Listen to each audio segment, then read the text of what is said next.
বছর আগে বিশ্বনবী সরকারে দু আলম বলেছেন এই হিন্দুস্তানের মধ্যে একটা যুদ্ধ হবে, সেই যুদ্ধের নাম হবে গুজওয়াতুল হিন্দ।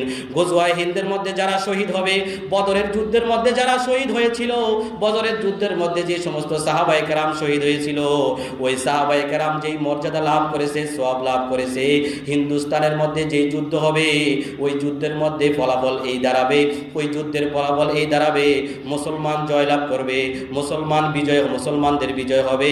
ওই যুদ্ধের মধ্যে যারা মারা যাবে, বদরের যুদ্ধে যারা শহীদ হয়েছিল, তাদের মর্যাদা ওই শহীদেরা লাভ করবে।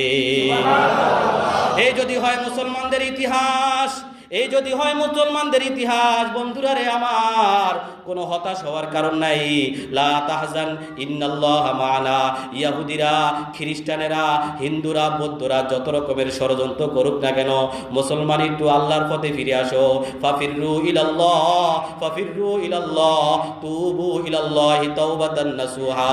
অতীতে যত অন্যায় করেছো, গণতন্ত্রকে প্রতিষ্ঠিত করার জন্য যেটা না যায় ছিল, গণতন্ত্রের মতবাদ প্রতিষ্ঠিত করার জন্য নিজের মূল্যবান সময়কে যারা ব্যয় করেছো, ইসলামের পথে আসো, ইসলামী জীবন ব্যবস্থা কায়েম করে এক হয়ে ইহুদি, খ্রিস্টান, বৌদ্ধ, হিন্দুদের বিরুদ্ধে হুঙ্কার ছাড়ো।